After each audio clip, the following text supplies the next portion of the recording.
A very good afternoon. Welcome to the news review segment on the MBN TV. We coming to you live from our 10th Avenue Extension, Great Estate, Nungwa, Adogono.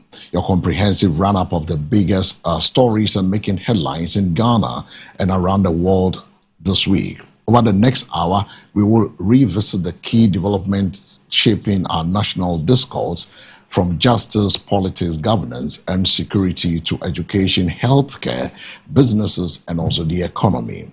We will also bring you the major international story that captured the global attention. Stay with us as we unpack the stories, examine their significance, and reflect on the issues rather than the most to you. I am El Samuels, and this is the News Review. We begin with the judiciary, where concerns have been raised about the growing use of the Supreme Court supervisory powers and what it could mean for Ghana's justice system.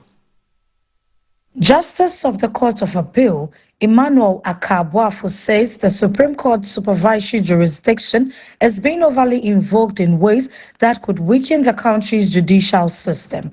According to him, the increasing number of applications seeking the intervention of the apex court in matters before lower courts threatens judicial efficiency and may erode confidence in the independence of those courts. Justice Akabuafo stressed that the Supreme Court's supervisory powers should be exercised sparingly and only in exceptional circumstances where there has been a clear miscarriage of justice or a fundamental breach of the law.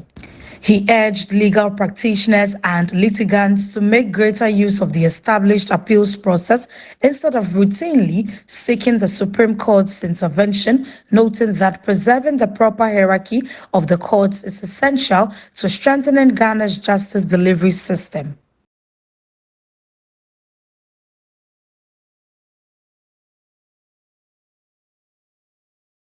Away from the course to politics, where tension rolls outside the Office of the Economic and Organized Crime (EOCO) office, as supporters of the opposition New Patriotic Party demanded the release of Dennis Miracle Sabwaji.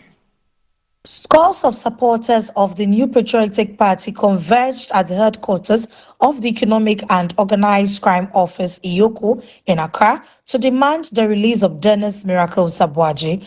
The supporters chanted party slogans and expressed solidarity with the former government official, describing the investigation as politically motivated and calling for due process to be respected. Dennis Miracle Sabwaji is currently under investigation by EOCO over allegations involving the diversion and misappropriation of approximately 55 million Ghana cedis in public funds. The anti-graft agency maintains that the investigation is ongoing and that no conclusions have been reached. Security personnel maintained a strong presence at the EOCO premises to ensure law and order, while party officials urged supporters to remain peaceful as the legal process continues. We should even have access to a lawyer. Are we not supposed to have access to lawyers? Are we not supposed to know why we have been arrested? Are we not supposed to be at the table to know the next steps forward? But there is always the modus operandi why EOCO, and when you are traveling, then they come and arrest you at the airport when you have never been invited or told about any offense. It's just getting too bad. I keep saying that when we go on this tangent, it will get to a stage people will not sit and watch and wait. They will revolt. When you keep pressing the necks of people, they will want to scream.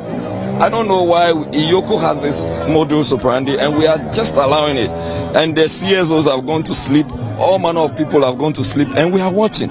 It may be my turn, it may be your turn. Tomorrow it will be their turn. Nobody will come and stand here and be screaming. Why? What's happening? And President Mama is overseeing this. It's not okay.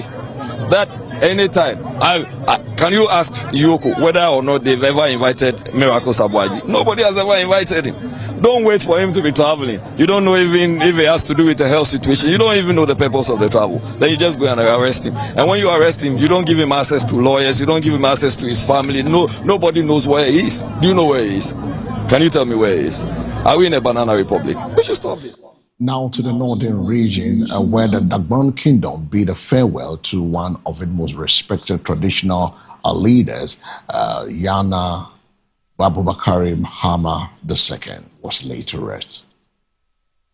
The Dagbon Kingdom has entered a period of mourning following the burial of its overlord, Yana Abubakar Muhammad II at dawn in Yendi. The late king was laid to rest at the Royal Mausoleum within the Gbewa Palace in line with centuries-old Dagbon traditions. The solemn rites were laid by the Kugana and the Dagbon Council of Elders, with only selected elders and members of the royal family present during the final burial ceremony. Yana Abubakar Muhammad II, who ascended with skin in 2019, is widely credited with helping restore peace and unity in Dagbon.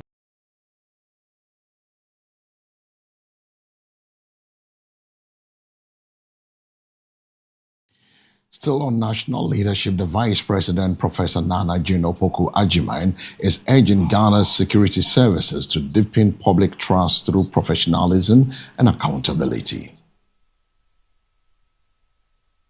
Vice President Professor Nana Jane Opoku-Agyeman has urged Ghana's security agencies to prioritize public trust as a cornerstone of national peace and security. She emphasized that professionalism, respect for human rights, and accountability are essential to fostering stronger relations between security personnel and the communities they serve. The Vice President noted that effective policing and national security depend not only on operational efficiency but also on the confidence and cooperation of the public.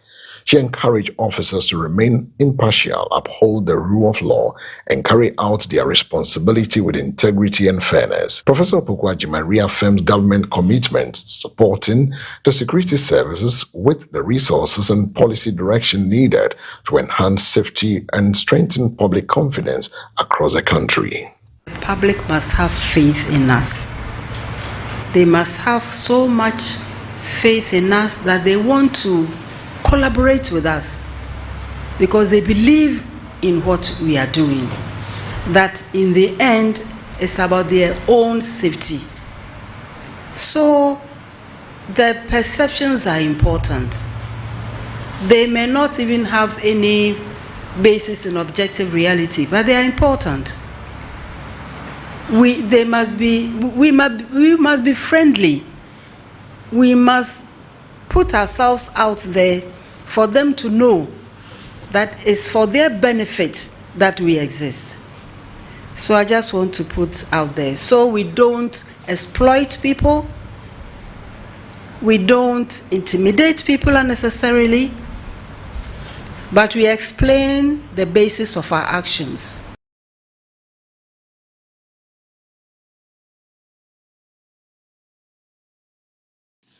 Turning to youth development, a major digital skills initiative is in equipping young Ghanaians with the tools needed for tomorrow's workforce have been initiated.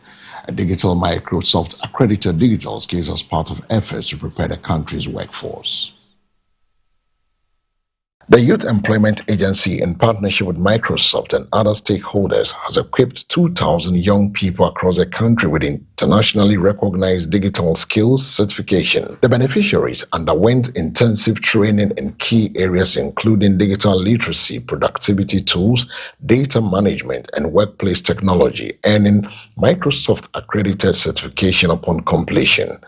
Officials say the program forms part of a government-broader agenda to bridge the digital skill gap and empower young people with competitiveness that meets the demands of today's job market. The initiative is also expected to strengthen Ghana's digital transformation drive by creating a workforce capable of supporting innovation, entrepreneurship, and economic growth. The Youth Employment Agency reaffirmed its commitment to expanding digital skills training programs to reach more young people nationwide, ensuring that Ghana's youth remain competitive in an increasingly technology-driven global economy. Our partnership today is simply to kickstart opportunities for 2,000 young people out there who are willing to learn, who are willing to explore the digital space, and who are willing to become tomorrow's leaders. As you all know, our core mandate is to facilitate and coordinate job creation. And for many of you young folks, you know that the new trend in the world is a digital space. It has a plethora of opportunities that remain untapped, and I mean, to defend It's free of charge. No one will take a penny for you. Government is absorbing the full cost. You'll be trained and linked to the job market. Education remains central to national development, but a new report points to worrying shortages of teachers across many districts. New education report has revealed that approximately 1 in every 3 districts in Ghana is experiencing critical shortages of trained teachers, threatening efforts to improve learning outcomes nationwide. According to the report, the shortages are most pronounced in rural and underserved communities where many schools struggle to recruit and retain qualified teachers. The situation has resulted in overcrowded classrooms, increased teacher workloads, and limited access to quality education for thousands of people. Education experts warn that unless immediate measures are taken, the teacher deficit could undermine progress towards achieving inclusive and equitable education for all. Stakeholders are urging government to strengthen teacher recruitment, improve deployment policies, and provide better incentives to encourage educators to accept posting in deprived areas. They are also stressed the need for sustained investment in teacher training and welfare to ensure every child, regardless of location, has access to qualified and motivated teachers. The report serves as a renewed call for collaborative action to address the growing teacher gap and safeguard the future of education in Ghana. From education to the environment, where government says that it battled against the illegal mining remains uncompromising despite the ongoing challenges.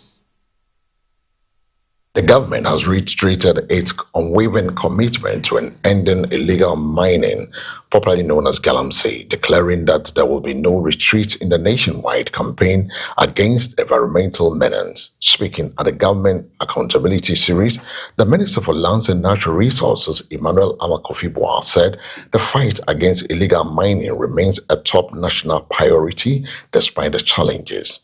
According to the minister, government is strengthening security operations, intensifying reclamation of degraded lands, and deploying technology to monitor mining activities across the country. He said authorities are working closely with the Minerals Commission, the Forestry Commission, the Environmental Protection Authority, and the security services to clamp down on illegal miners operating in forest reserves and along river bodies. The minister stressed that the protection of Ghana's water resources and environment cannot be compromised, adding that anyone found engaging in illegal mining, regardless of status or political affiliation, will face the full rigors of the law. Government says it will continue implementing reforms in the mining sector whilst promoting responsible and sustainable mining practices to ensure the country's natural resources benefit both present and future generations. Ladies and gentlemen, the fight against illegal mining remains one of the ministry's highest priorities. During the period under review, NIMOS sustained nationwide operational tempo against illegal mining across 6 endemic regions, namely Ashanti, Western North, Eastern, Bono, Ahafo, and Central. A total of 200 operations were executed across 53 districts, recording an operational strike rate of over 84%. I think we can cry, but can appear in steam. The Secretariat conducted 169 enforcement operations targeting illegal mining sites, forest reserve, river bodies, and concession encroachments. The combined output of these operations is summarized as follows: 207 suspects comprising 161 Ghanaians within the last 6 months, and 46 foreign nationals have all been apprehended. The suspects have been processed and handed over to the security agencies. Between January and June this year, 78 excavators have been seized and 90 excavators has been demobilized. Roughly almost 170 of them. The total. 2,800 shamfans were destroyed on river bodies across the endemic regions. 1,244 makeshift structures associated with illegal mining camps were also destroyed. 302 water pumps, 31 vehicles, 72 motorbikes, 18 generators, 2 payloaders, 5 gold detector machines, 3 outboard motors, 3 weighing scales, and 2 mini car washing machines were all retrieved from active and abandoned sites. 112 pump-action rifles, 2 sidearms, 2 locally manufactured rifles, and 1,637 rounds of assorted ammunitions have all been retrieved just in the last 6 months. You can just imagine the war we are in. And let's clap for NIMOS. Meanwhile, the Speaker of Parliament, Agba-Sumana Kingsford-Baldwin, is warning that democracy across Africa faces pressure from the growing influence of money in politics. Speaker of Parliament Agba-Sumana Kingsford-Baldwin has raised concerns about what he describes as a dangerous decline in democratic governance across Africa, blaming the growing influence of money in politics. Speaking at a governance forum, Speaker Baldwin said the increasing commercialization of politics is compromising the integrity of elections, weakening democratic institutions, and reducing public confidence in leadership. He warned that when political power is determined by financial strength rather than the will of the people, democracy risks losing its core values of fairness, accountability, and equal representation. The Speaker called on African leaders, political parties, civil society organizations, and the citizens to work together to protect the democratic principles and strengthen institutions that promote transparency and the rule of law. Baldwin stressed that safeguarding democracy requires credible electoral systems, responsible political leadership, active citizen participation to ensure government remain accountable to the people. He urged African nations to confront the growing influence of money in politics before it further undermines democratic process across the continent. Across Africa, and indeed the world, democracy is under increasing pressure. As a matter of fact, democracy is backsliding.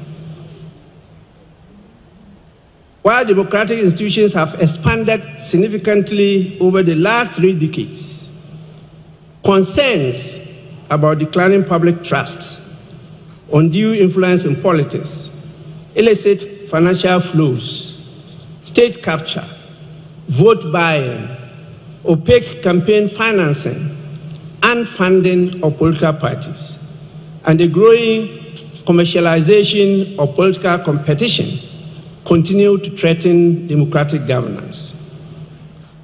These developments raise fundamental questions about the nature and exercise of political power, the financing of political activities, and the integrity of democratic institutions.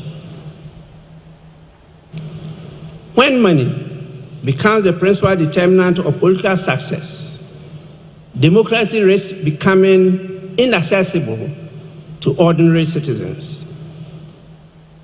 Public office is then viewed less as a public trust and more as an investment to be recovered. Political competition shifts from a canvas of ideas and back to education, the Ministry of Education is seeking a swift police action over a teacher accused of a serious misconduct. The Ministry of Education has urged Ghana's police service to expedite the arrest of a teacher from Bawley Senior High School who is currently evading law enforcement. The ministry says it is working closely with the Ghana Education Service, the police, to ensure the suspect is apprehended and made to face the full rigors of the law. Officials stress that the safety and welfare of students remains a top priority, adding that no individual found capable of misconduct will be shielded from justice. The ministry further assured parents, students, and the public that disciplinary and legal process will be allowed to take their course in accordance with the laws of Ghana. It also reiterated its commitment to maintaining safe learning environments in all educational institutions and encourage anyone with information on the suspect's whereabouts to assist the police with investigation. Government says it remains resolute in protecting the right and well-being of students whilst ensuring accountability within the education sector. In our story, government has also sought to reassure citizens that development will not be determined by political allegiance. Government has reaffirmed its commitment to inclusive national development, declaring that no region will be neglected or denied project based on its voting pattern. The assurance comes amidst ongoing public discussions over the equitable distribution of development projects and resources across the country. According to government officials, development planning will continue to be guided by the needs of communities and national priorities rather than political consideration. That demonstration says every region has an equal stake in Ghana's development and will continue to benefit from investment in roads, education, healthcare, water, agriculture, and other critical sectors. Government is therefore calling on Ghanaians to remain united, emphasizing that national development must transcend partisan politics and serve the interests of all citizens. The Volta region has made an immeasurable contribution to Ghana's development, and its people deserve to share fully in the progress of our nation.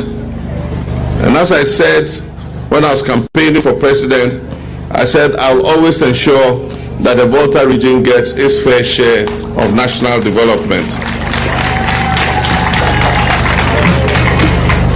And so let me assure you that this government that I lead does not regard the Volta region merely as a region of loyal political support.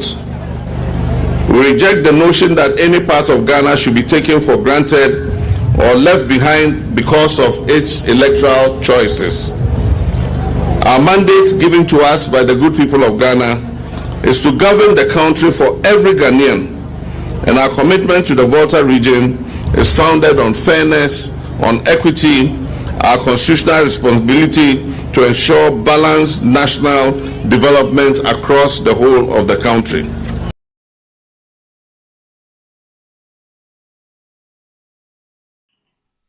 Away from the Volta region, a disturbing report on drug abuse among young people is raising fresh concerns for families, schools, and policymakers alike. A new report has revealed that 26% of Ghanaian youth who abuse drugs began the age of 15, highlighting the alarming rise in substance abuse among children and adolescents. The findings have sparked renewed calls for coordinated action to tackle the growing problem, with experts warning that early drug use can have devastating effects on brain development, academic performance, mental health, and future opportunities. Stakeholders say peer pressure, family challenges, easy access to illicit substances, and limited awareness continue to fuel the trend. They are urging government agencies, schools, parents, religious institutions, and community leaders to strengthen prevention programs and provide early support for vulnerable young people. Health professionals also stress the need to expand rehabilitation and counseling services whilst intensifying public education to protect the next generation from the dangers of drug abuse.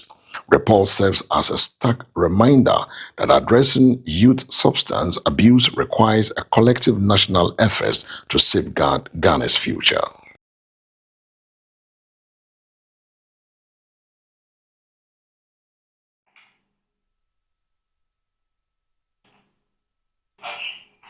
The fight against illegal mining continues this week with a decisive action by the national security in the Ashanti region. Illegal mining activities in Dwaben in the Ashanti region have been suspended for 1 month following an intervention by the national security. The operation aimed at curbing illegal mining saw the closure of mine sites accused of operating without proper authorization and posing threat to water bodies and the environment. Authorities say the temporary ban will allow for further assessment, stakeholder engagement, and measures to ensure that mining activities in the area complies with Ghana's mining laws. The national security has reiterated its commitment to supporting the fight against galamsey, warning individuals and groups involved in illegal operations that enforcement action will continue. Residents and stakeholders have been urged to cooperate with authorities as efforts continue to restore responsible mining practices and protect the country's natural resources. I think we started this whole exercise with you. And what we witnessed today, or we are witnessing, you can bear with me, that is very, very frightening. Very, very frightening. So no wonder the regional minister who's leading the regional coordinating council or the regional security council, that from today, Wednesday, till the following month, there is no mining in the Juaben municipality. What we would want to see is reclaiming pits or lost or degraded lands. You know, as we are also on the field, we are gathering our intelligence, and we'll make sure the report gets to our superior and then know the necessary action to take even within the 1 month.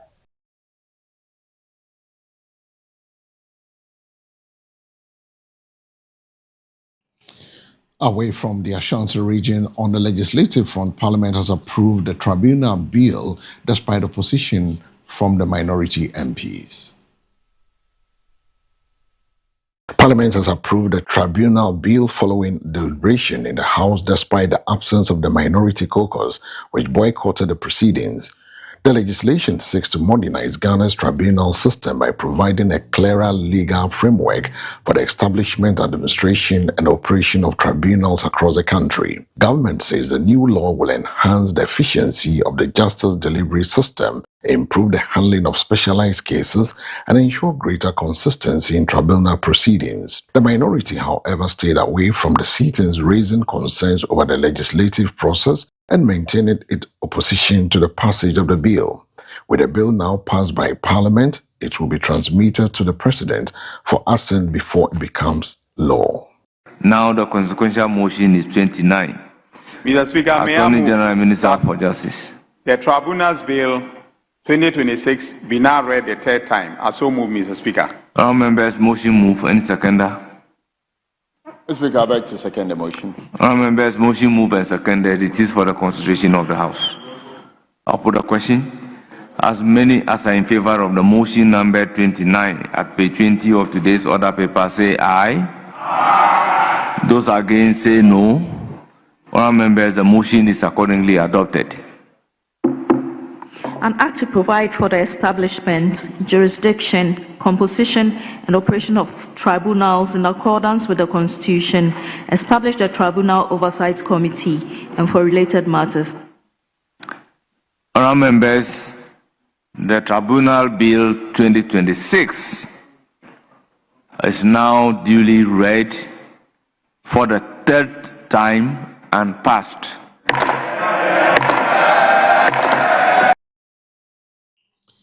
Away from the floor of Parliament, healthcare also featured predominantly this week, with the President John Dramani Mahama calling for compassionate care across Ghana's health system. President John Dramani Mahama has urged healthcare workers to combine professional excellence with empathy, stressing that every patient deserves to be treated with respect, compassion, and dignity. Speaking at a health sector engagement, the president noted that quality healthcare is not only about infrastructure and medical equipment, but also about the human touch that gives patients hope and confidence during treatment. He said government-free primary healthcare program is already making a positive impact by improving access to essential healthcare services, particularly for vulnerable communities and underserved population. President Mahama reaffirmed his administration's commitment to strengthening Ghana's healthcare system through sustained investment in primary healthcare, improved facilities, adequate medical supplies, and better working conditions for health professionals.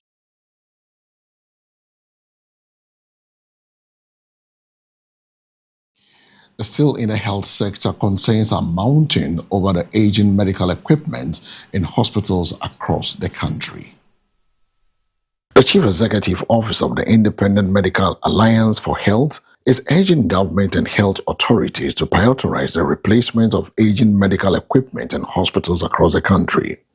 According to the CEO, many health facilities continue to rely on outdated diagnostic and treatment equipment, making it difficult for healthcare professionals to provide timely and efficient care. The organization says modernizing hospital infrastructure and investing in advanced medical technologies are essential to improving patient outcomes, reducing delays in diagnosis, and enhancing the overall quality of healthcare services.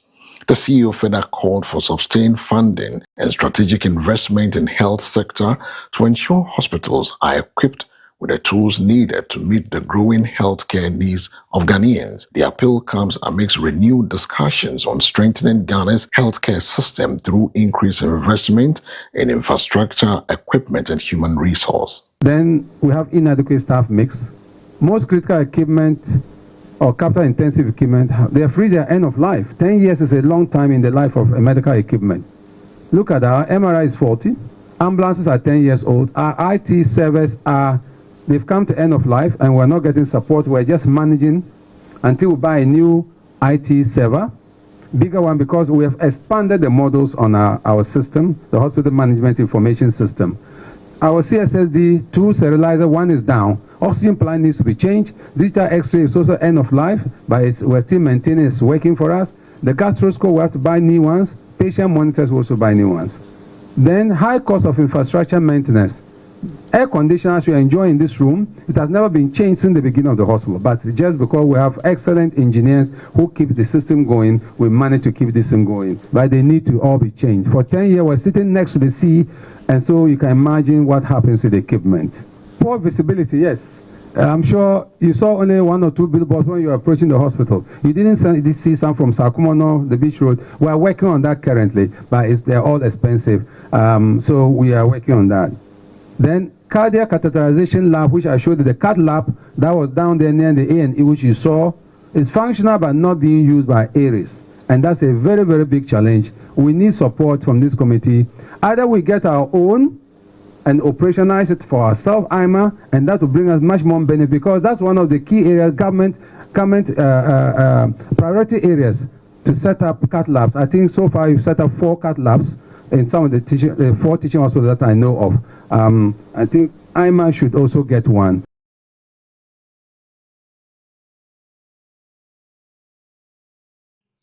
Now to business, where agriculture, mining, exports, and energy dominated discussions as government pursues strategies and aimed at strengthening Ghana's economy. Government says Ghana continues to spend hundreds of millions of dollars importing poultry each year, a trend authorities wants to reverse. Minister for Food and Agriculture, Eric Opoku, says Ghana continues to spend about $350 million annually importing poultry products, despite the country's potential to produce enough chicken to meet domestic demand. According to the minister, the heavy dependence on imported poultry is placing a numerous pressure on Ghana's foreign exchange reserves while limiting the growth of the local poultry industry.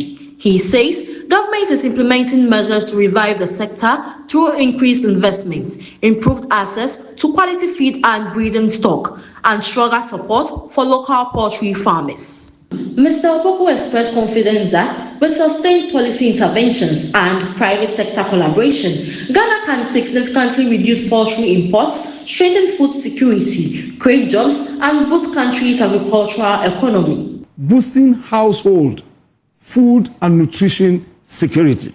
Boosting household food and nutrition excellently. That is why we have the backyard. Once the people are rearing the bears, they will now have to eat some of the bears. But they don't have to eat all. They have to sell some and then reinvest. That was the caution I sounded when I appeared before Parliament. That, look, you have raised the bears. That is excellent.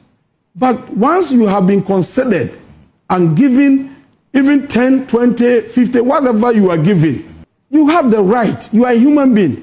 You cannot leave the bears there and then go to the market to buy chicken to come and eat once you have it. So consume some, but don't consume everything. We don't have any amount or number for you to consume. But what we are saying is that we want you to see it as a business, as a seed for you to grow and live on. If you want to boost household food security and nutrition, consumption is part of it. In any case, What are birds raised for?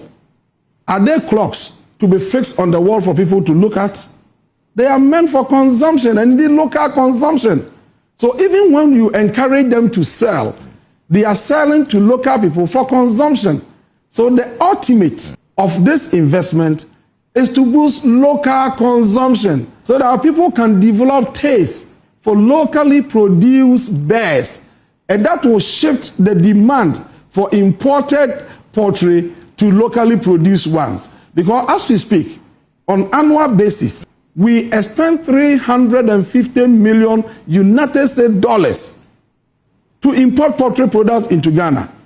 That huge amount of money is creating jobs in those countries at the expense and peril of the youth of our nation. And that is why we said that with this project, we are going to unlock.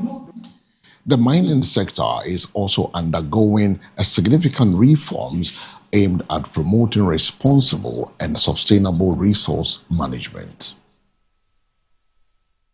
Ghana is accelerating efforts to transform its mining industry by implementing reforms that prioritize sustainability, transparency, and greater local participation in the sector. Government officials say the new direction seeks to move beyond the traditional export of raw minerals by promoting value addition, local processing, and increased investment in downstream industries. The strategy also focuses on strengthening environmental protection, improving regulatory oversight, and addressing the impact of illegal mining on forests, water bodies, and farmlands. Authorities believe the reforms will create more jobs, boost government revenue, and ensure that mining contributes more directly to national development. Industry stakeholders have welcomed the renewed focus on responsible mining, urging continued collaboration between government, mining companies, traditional authorities, and host communities. Government says redefining Ghana's mining future will require innovation, sustainable practices, and policies that balance economic growth with environmental stewardship for the benefits of present and future generations.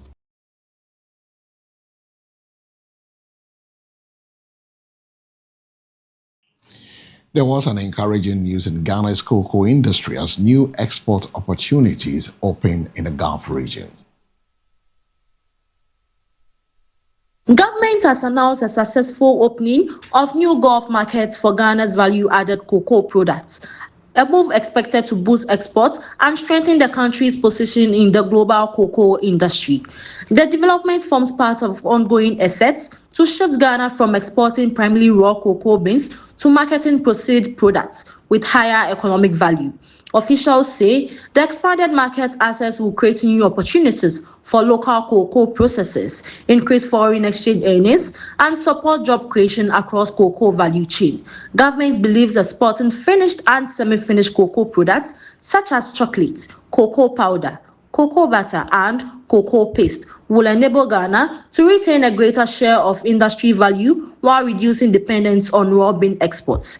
The initiative also aligns with the country's industrialization agenda by promoting local manufacturing and encouraging investment in cocoa processing.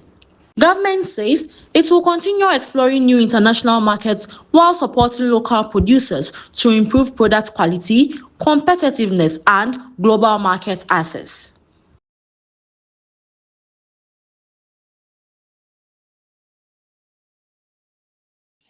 Meanwhile, the country is also working to reclaim its place in the lucrative European Union honey market. Ghana is intensifying efforts to reclaim its place in the European Union honey market, a sector considered to have significant economic potentials for local beekeepers and exporters.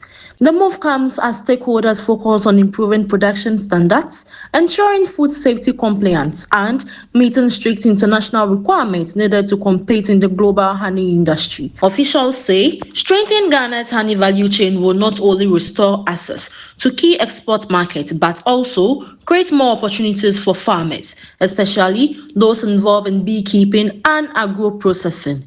Industry players are being encouraged to adopt modern production practices, improve traceability, and maintain quality standards to boost confidence in Ghanaian honey on the international market, with growing global demand for natural products. Authorities believe Ghana's honey sector can become an important contributor to export growth, job creation, and economic development.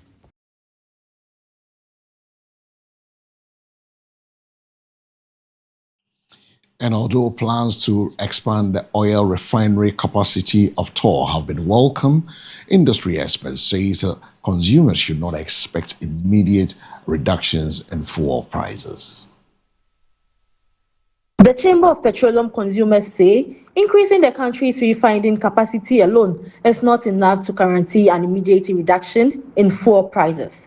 According to the Chamber, pump prices are influenced by several factors, including global crude oil prices, exchange rate fluctuations, taxes and levies, transportation costs, and operational expenses. While greater domestic refining can reduce dependence on imported refined petroleum products and strengthen Ghana's energy security over time, consumers should not expect an instant drop in prices. The Chamber noted that sustained investment in refining infrastructure, combined with stable macroeconomic conditions and prudent energy policies, will be key to achieving long-term price stability. And as it for the business update on the weekend review. Now we begin around the world. Deadly fires in environmental concern and significant court rulings dominated international headline this week. We begin in Thailand, where a devastating fire claimed dozens of lives.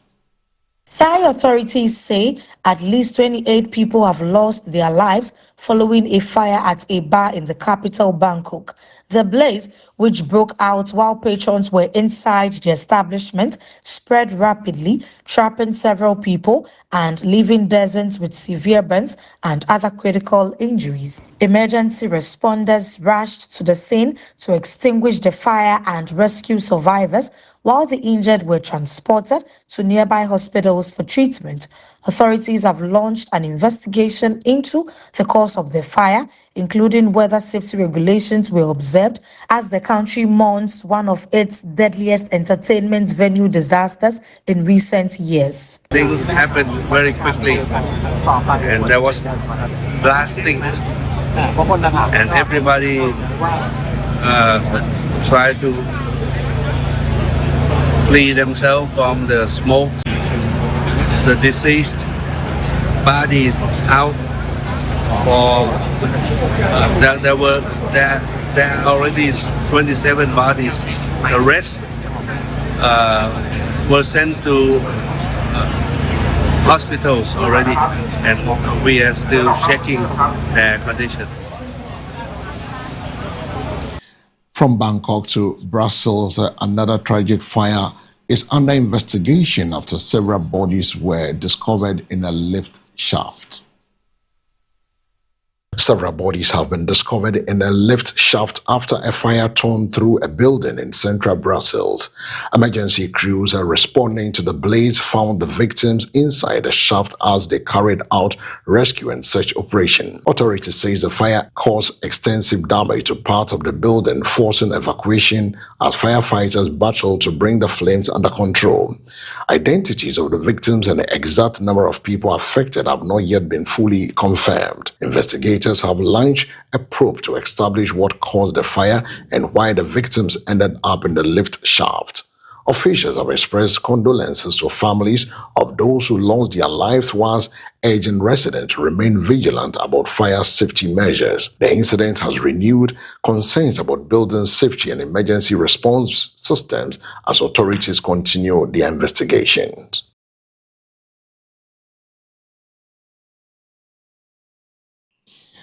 And in Kenya, a court has ruled against Rastafarian groups seeking legal recognition of cannabis use as part of religious practices. A Kenyan court has rejected a petition by Rastafarian believers seeking legal recognition for the use of cannabis as part of their religious practices.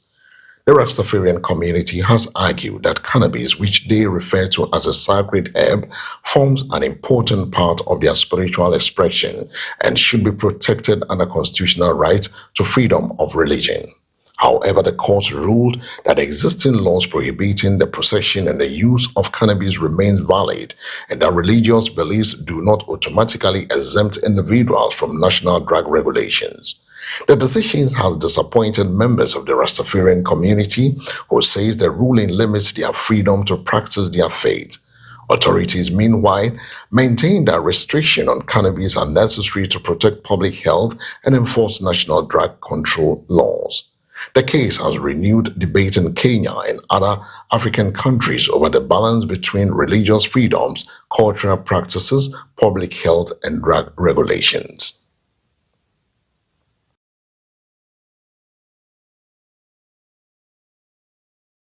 North Africa also witnessed a tragedy as fire has swept through children's care home, claimed the lives of 11 people in Algeria. 11 people have been killed after a fire swept through a children's care home in Algeria. Emergency responders rushed to the scene as flames engulfed the facility, but several residents could not be rescued in time. Authorities said investigations have begun to determine the cause of the deadly blaze and establish whether safety measures at the care home were adequate. The tragedy has sparked grief and renewed calls for stronger safety standards in residential facilities caring for vulnerable children. Officials have expressed condolences to the families of the victims and assured the public that those responsible for any negligence will be held accountable. And in the Northern America, a fire has strode through smoke from Canada's wildfire continue to spread across the United States, triggering widespread air quality alerts and also renewed concerns over the growing impact of climate-related disasters. A thick blanket of smoke from Canadian wildfire has spread across parts of the United States, affecting air quality in several regions and triggering public health warnings. Authorities have issued air quality alert advising vulnerable groups including children, the elderly, and people with respiratory conditions to limit outdoor activities. The smoke carried by strong winds has reduced visibility in some areas and created hazy conditions across major cities. Environmental officials say the increasing frequency and intensity of wildfires are being linked to a combination of factors, including dry conditions, rising temperatures, and changing climate patterns. Residents have been advised to monitor air quality updates and take precautions as emergency agencies continue to respond to wildfire situations in Canada.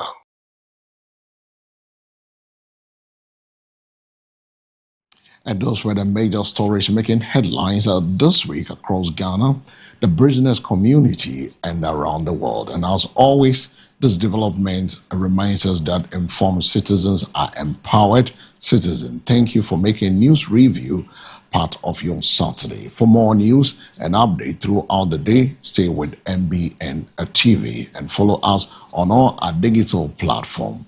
I am El Samuels. Have a wonderful weekend. Stay safe. And thank you for watching.